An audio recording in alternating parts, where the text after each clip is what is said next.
hope everybody is having a good day, hump day, 2 more days, everybody just hanging there. The weekend is approaching. So, and then we're gonna review a very, very important topic, which is teaching kids about money. It's never too early to teach your kids about money. I think the earlier you do it, the better. If you start with a piggy bank, I think that's a great start. So, but we'll go more over in detail with the slideshows and the content that we have for you this evening.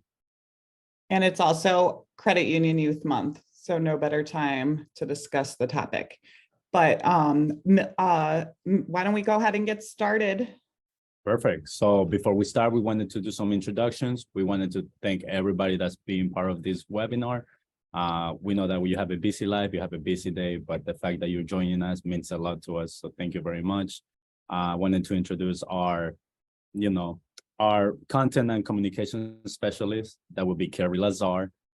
She will be managing the slideshows and helping me, Milton, move through the slideshows smoothly. And then we also have Mr. Milton Aguilar Bolaños, which is our membership development. He knows all about membership, 15 years of experience in the industry.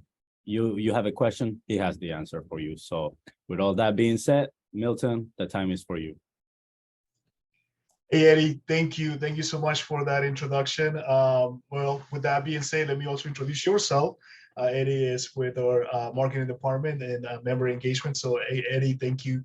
And Carrie as well. Thank you all so much for being part of this exciting webinar that we have for everyone on this beautiful Wednesday evening. I know the temperature, boy, it feels like summertime already here in the DMV. It's pretty warm. And it's exciting. And as my colleagues were mentioning, this entire month of April, we're actually celebrating youth accounts. So what better way to kick off the month by us doing a webinar about teaching kids about money, a particular subject that I'm very passionate about. Like I'm sure a lot of some of you on this webinar, have little ones at home.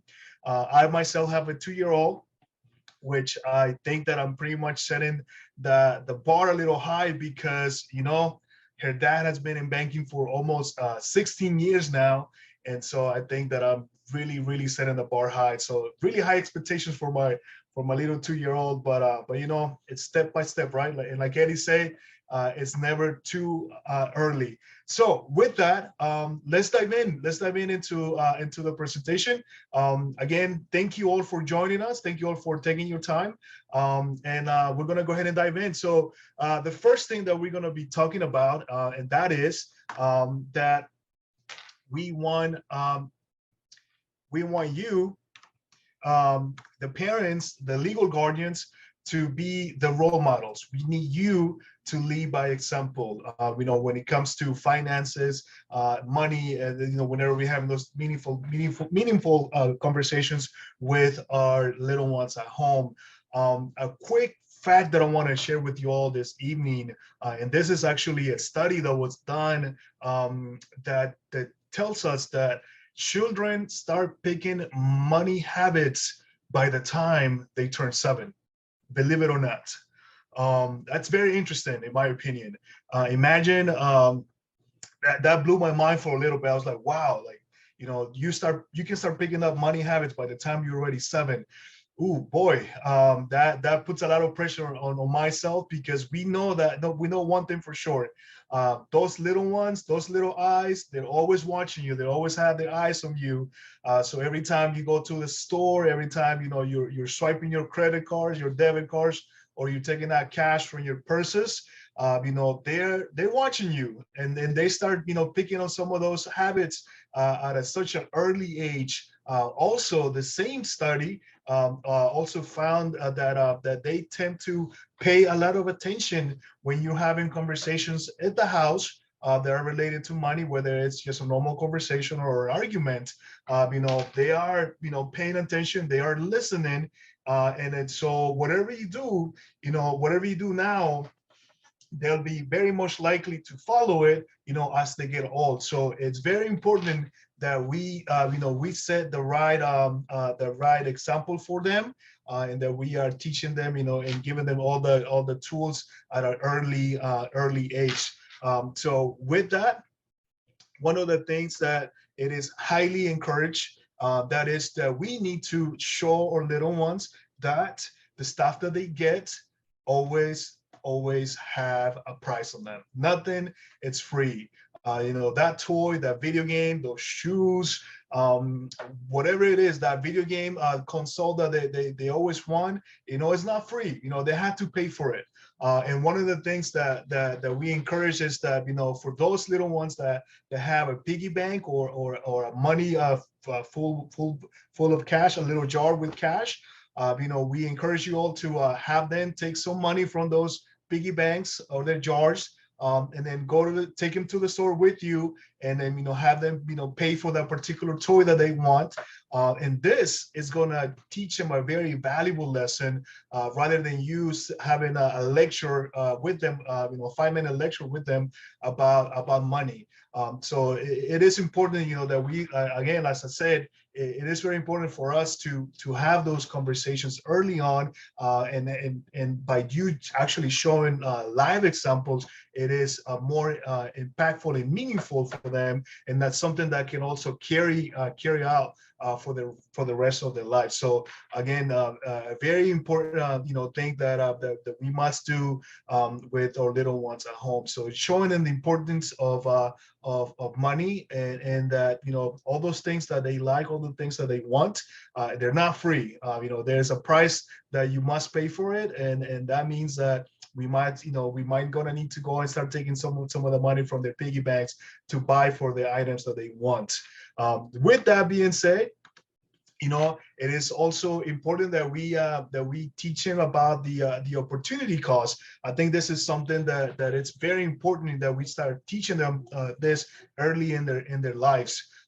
With that, what I mean with that is that, oftentimes, they go to the store and they want to purchase, I'll continue to use the toys as an example, but they might want to buy the toy, and they might use that allowance or the money that they have set aside.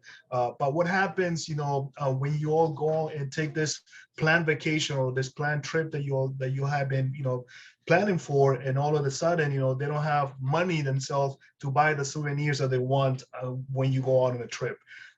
So they need to, understand how important it is for them to make wise decisions, and that they don't always have to buy everything that they see at the store. That sometimes, it might be a good opportunity for them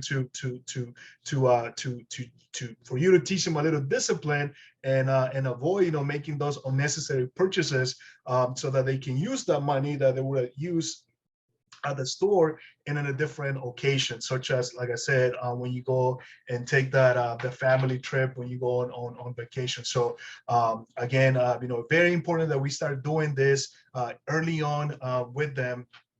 But if for some reason they did buy the toy and now they have used all of their allowance, what can they do in order to make some of the money back? This is a fun activity. This is something that I myself, I still remember I used to do this at home. And that is that my parents used to make me do chores at the house. And in return, they will pay me for it.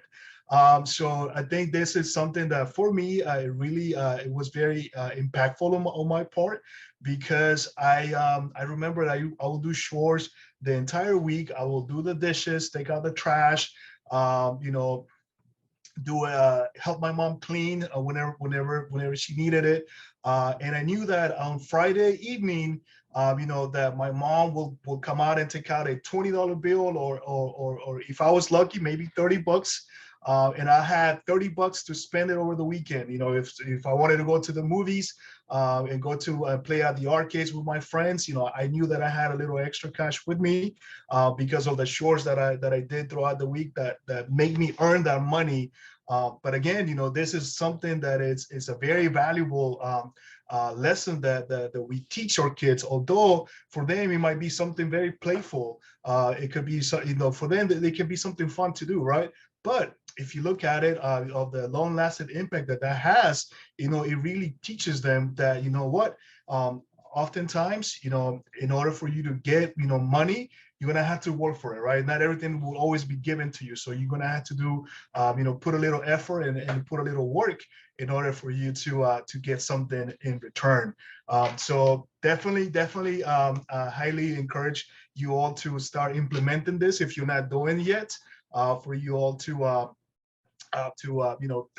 start taking that opportunity and start enforcing, doing chores at home, and in return, you will compensate them with a small amount of money. With that, also, it is very important, that, like I said early, that we have those conversations with our little ones about, avoiding unplanned purchases.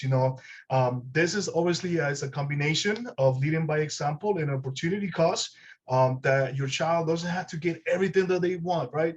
They don't have to buy the latest PlayStation or the latest Xbox or Nintendo Switch or whatever it is, game console that's out there, or those toys or those video games that they're playing nowadays, right? They don't always have to do that.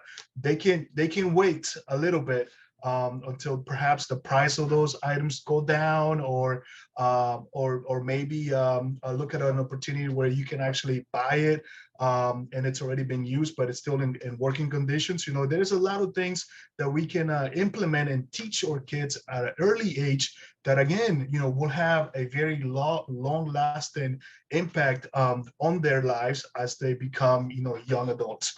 So definitely something that we highly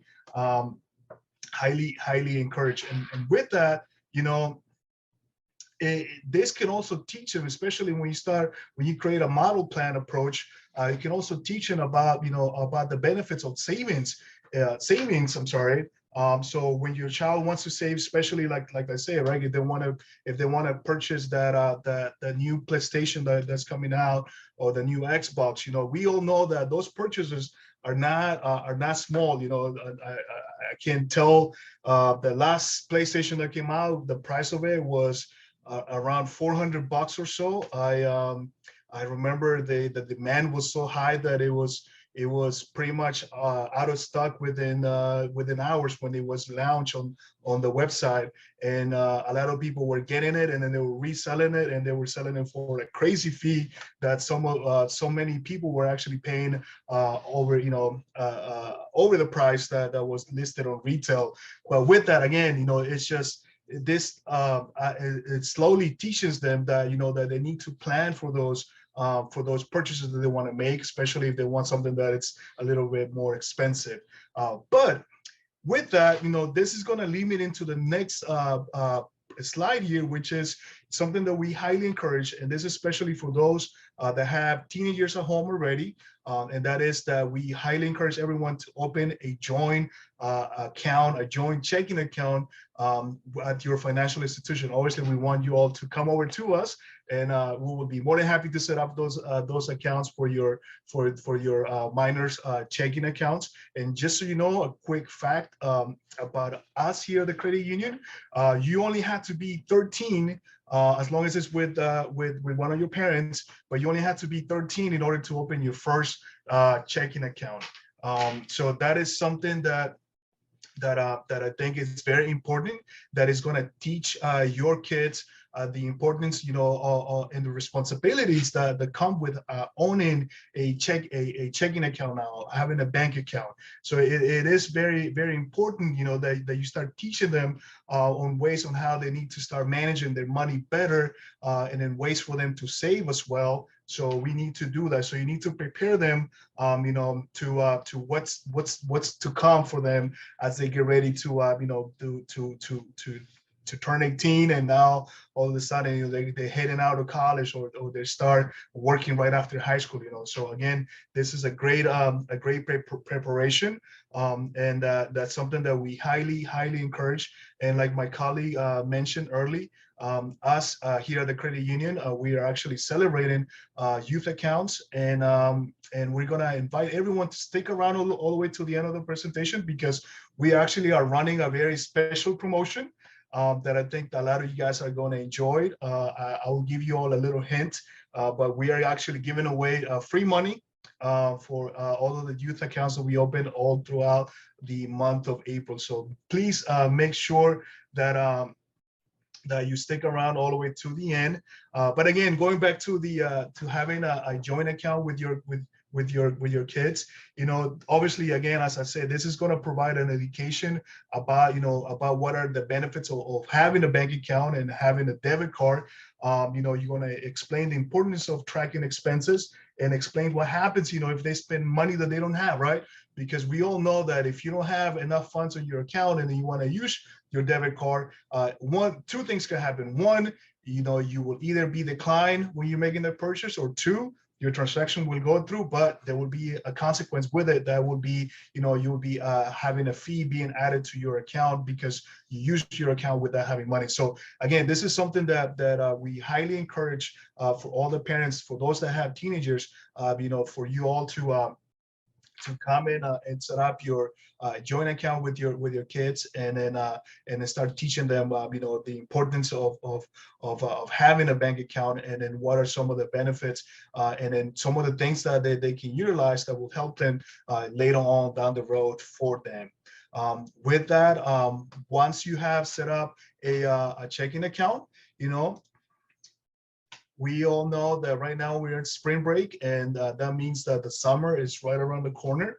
And we highly encourage you to tell your teens that, you know, perhaps picking up a part-time job, it's not a bad idea, especially for those that are already in high school. And they start, you know, you're going to start thinking about college very soon. And we all know that we need to pay for that, right? There's one thing for sure, that we know that college right now, it's getting more and more expensive. And we all need to have, you know, a plan to pay for that. And what better way to do it than by picking up a summer job or a seasonal job that's going to help you, help your kids, you know, start saving and putting those funds away that they can use, you know, once it's time for them to go to school. But with that being said, you know, another conversation that you can have with them will be strictly about, you know, creating a college savings fund. You know, this is something that is highly encouraged. You don't have to wait for them to become teens. This is something that I recommend to all of our members to do as soon as you can. Don't wait for your kids to get older. If you can do it, you know, the sooner the better. The more you'll be able to save, and the better prepared you will be when it's time for them to you know, for them to go to school. Another thing that I did wanted to share, and that is the fact that here at the United States Senate Federal Credit Union, we have our financial advisor, Michael, I'm sorry, from Fellows.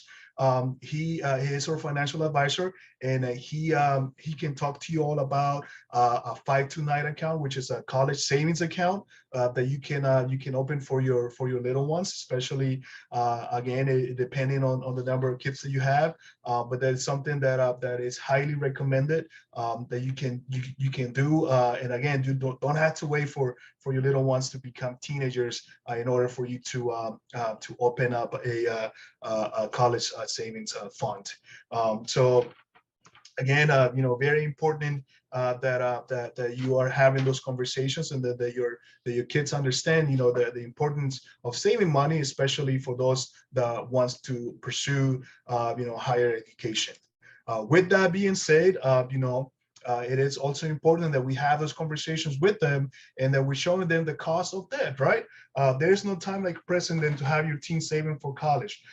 You know, do they plan to having a summer job?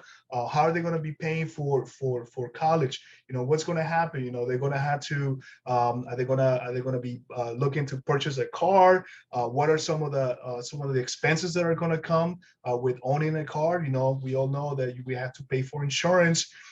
We need to pay for gas. What happens if the car breaks down? So we need to start having those conversations with them, so they start understanding, you know, what happens, you know, once debt starts accumulating. So we must do, you know, be very you have to be very mindful and vigilant, especially when it comes to having those types of conversations with our kids. The other topic here that I want to make sure that we do, and do it as soon as you can, and that is the conversation about credit. credit, it is so important. I mean, credit can either make you or break you. And as we all know, once your kids, once your children turn 18, they're going to be starting receiving perhaps offers for credit cards. And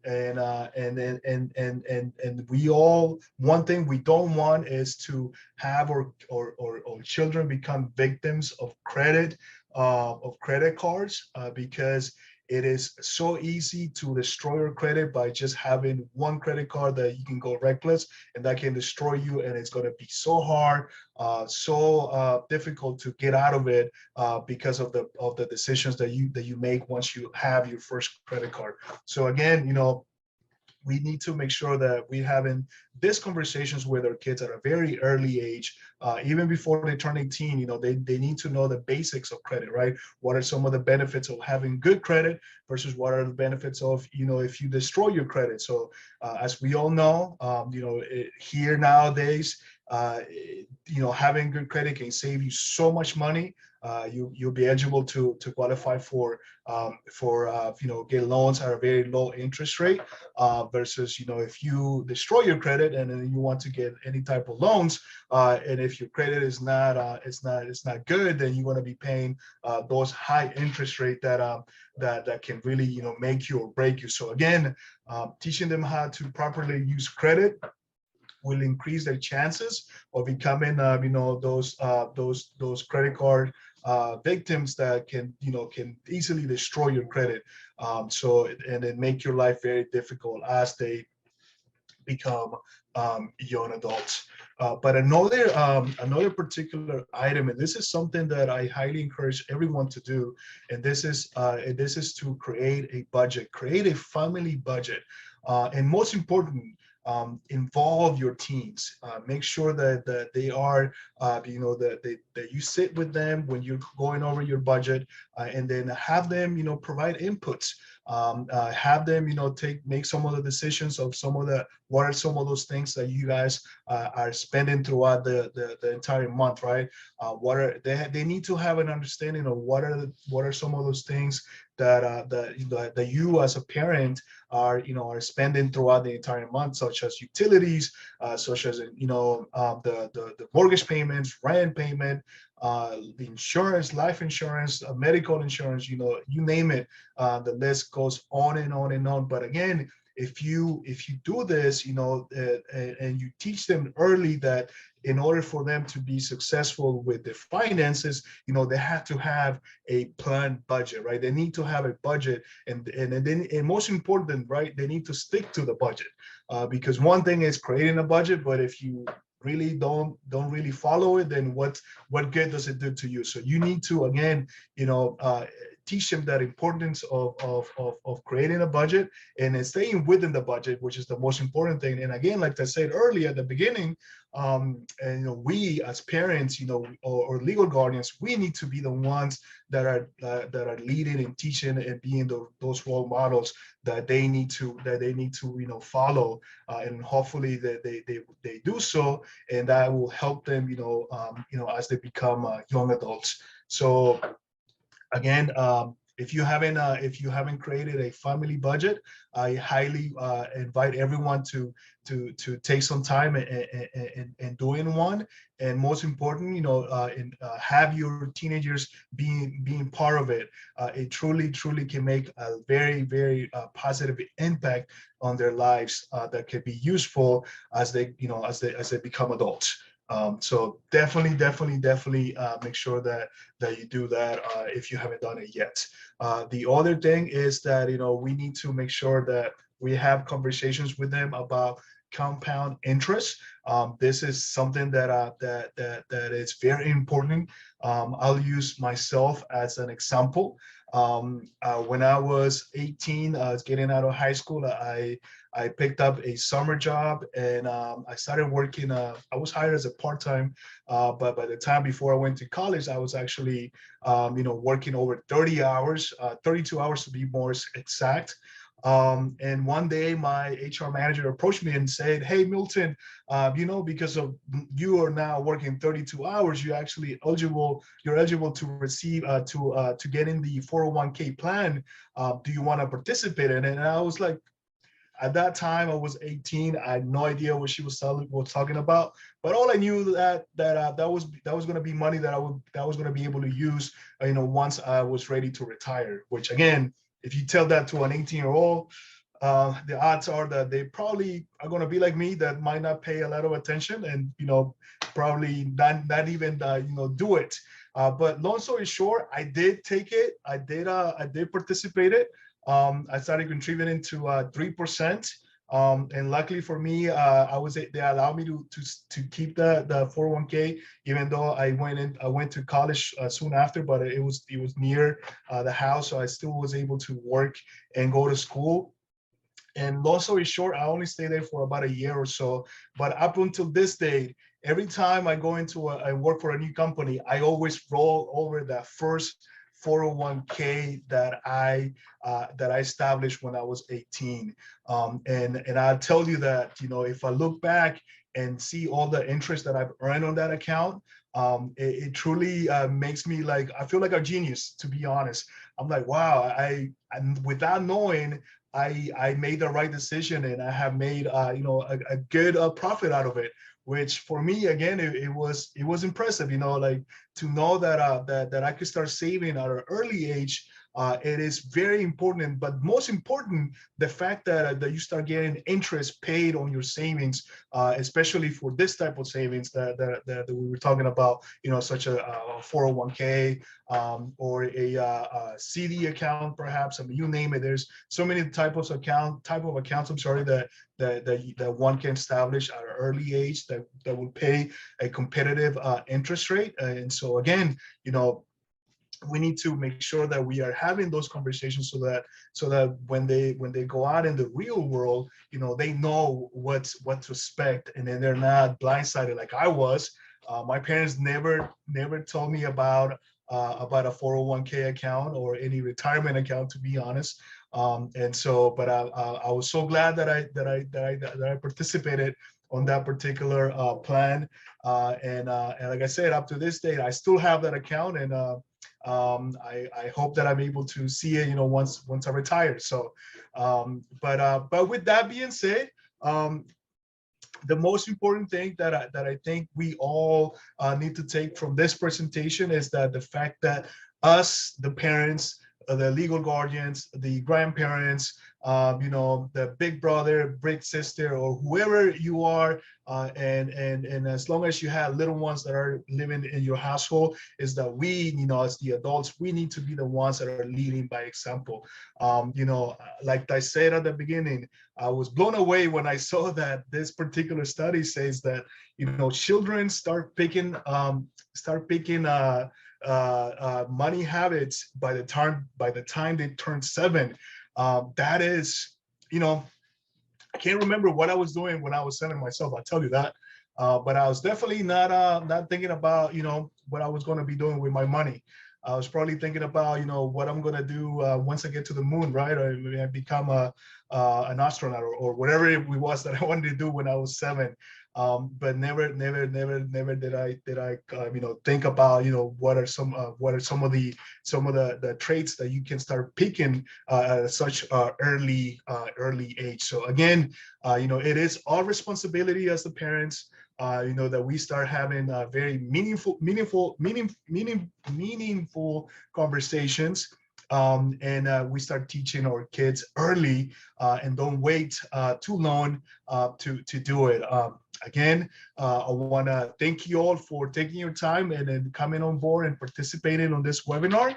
At this time, this is going to bring me to the end of my presentation. I hope that you found this helpful. And we're going to go ahead and open it up for any questions. Carrie, Eddie, I'm not sure if we have any questions in the Q&A. Yeah, if anybody has any questions, feel free to put them in the chat box or use the little Q&A function. And Milton, if you want to advance to the next slide while people Sure. share their questions, we can go through the following slides and then we'll Absolutely. tackle those questions.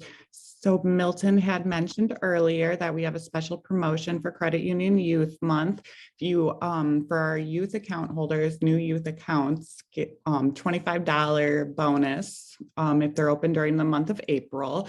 So $5 minimum balance, $1 membership fee, and credit union means credit union membership. And you could do that online at ussfcu.org/youth, and we will deposit $25 in there in honor of Credit Union Youth Month. And then on the next couple slides, we just wanted to share some resources that we have for parents for teaching their kids about further information for teaching your kids about money.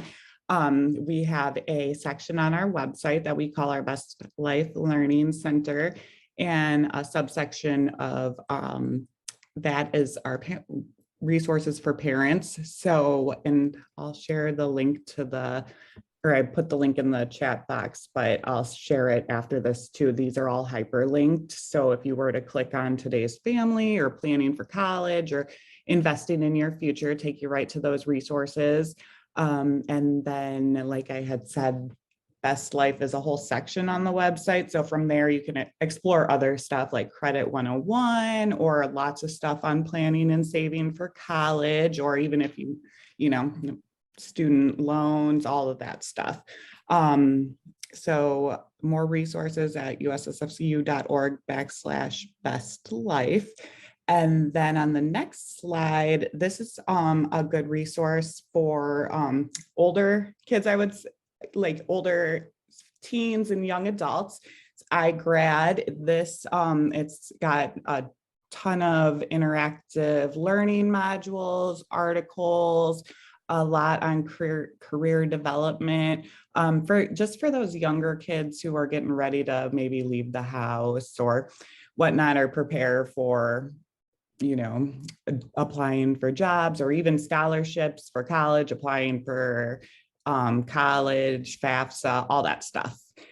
And this is a resource that is free to members, provided by Student Choice, who is our student loan servicer. So on the next slide, just more information on the refinancing options and private student loans that they offer. They also have a great support system for parents and students who are getting ready to go to college. I just hate to say go to college, because even for people like graduates, like student loan debt, they have counselors you can call and talk to and all that stuff.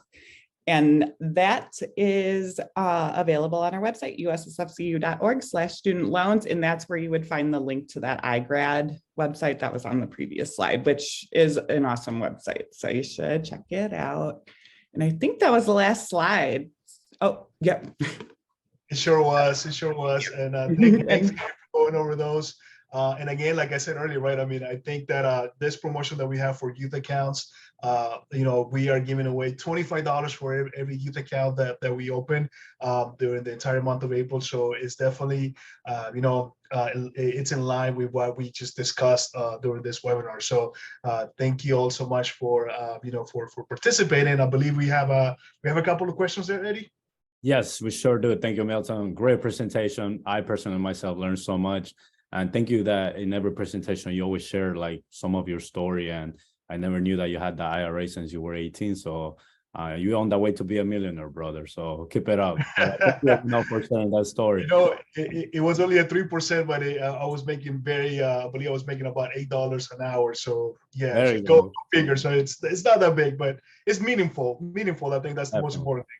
And it sets the example, like you were saying, we got to live by example. So, you know, you're teaching us about these webinars and, you know, how to teach our kids about finances. So what a best way than you leading us with your example. I just wanted to mention that if I pronounce the names for the people that wrote on the chat or the Q&A, I apologize if I mispronounce them. I just wanted to let you know, Milton, that Janelle said very helpful presentation. So she's giving you kudos. So thank you for the presentation. And then we do have a question from Shariar. which it goes, what is the best age to open a savings account for children? So in your experience, what would you recommend somebody to ask you, like, hey, like, what's the best age to open a savings account for my child? Thank you, Eddie. That's actually an excellent question. And to answer that, there is no particular time frame. But again, I will just use another example. And this is myself. I actually opened my daughter's first savings account when she was a month old. So as soon as I received the Social Security number from the IRS, I headed over to my financial institution and I opened her savings accounts. Again, you don't have to open it once they're that early, but there's not a specific time frame where you must do it. But just know that the earlier the better. I contribute to my daughter's savings accounts every month. I have part of my direct deposit that goes into it. And so when I say that my daughter takes my paycheck, I actually mean it. It's actually true, all right? So it's not, I don't say it just to say it, but it is in fact something that, that I have been doing ever since she was a month old. Perfect. Thank you very much. I appreciate you for answering that. I do have an anonymous question. The member asked me not to mention their name, but they told me, I guess it's part of what you just answered, but you refer in the representation to open a checking account for a 13-year-old. Do we have a minimum age for somebody to open a savings account here at the credit union? So for the savings account, so in essence, like what I just said, right? So savings accounts, there is no. So as long as you have, they have their social security number and a birth certificate, then we can go ahead and establish savings accounts. So so there's no actual age for minor savings. The only requirement that we have is only on the checking account. So the checking account, there must be at least 13 with one of the parents. So it is important that we must add that in there, that one of the parents has to be in the account, or a legal guardian, obviously, if the parents are not around. And then that person had a follow-up question, which you already answered, but I just wanted to emphasize it. The question was, what documents do I need for my toddler to open, or my kid to open a savings account? Will be Social Security and birth certificate, correct? Correct. Yeah, those two things will be the gate to get it to open. I have my colleague here also, Rahel, who's part of the participants. So Rahel, if you want to come out of mute and you want to share anything, please let us know. We'll open up the microphone if you want to. And I'll add to that or what we were saying, well, Rahel, is that we always say we're your credit union for life, because like Milton said, if you were to when we open youth accounts for our child at a credit union, those eventually turn into adult accounts, and it's a relationship that carries on. Like, so my dad used to work at the university, and he got me an account there, and that's just something I've kept for years. And so we say your credit union for life, and because once a member, always a member. That's correct. Rahel, welcome. Oh, thank you. No, I don't have anything to add. Everyone touched on everything. We offer at the credit union, as Milton said. We have a great opportunity to introduce kids to money management. We have plenty of accounts, as he said, when they're 13, they can join, they can have a checking account as well as a debit card and any other resources. So we welcome you and look forward to seeing you. Awesome. Thank you, Rahel. Thank you for joining. I know this was unplanned, but I appreciate you joining and providing your feedback as well to us. With that being said, do we have any other questions? I think that we are good. Okay, well then again, with that being said, I just want to take this time to thank everyone for participating, for joining us. We truly we hope that you found this helpful, and also we want to invite everyone to join us next week as well with another exciting webinar.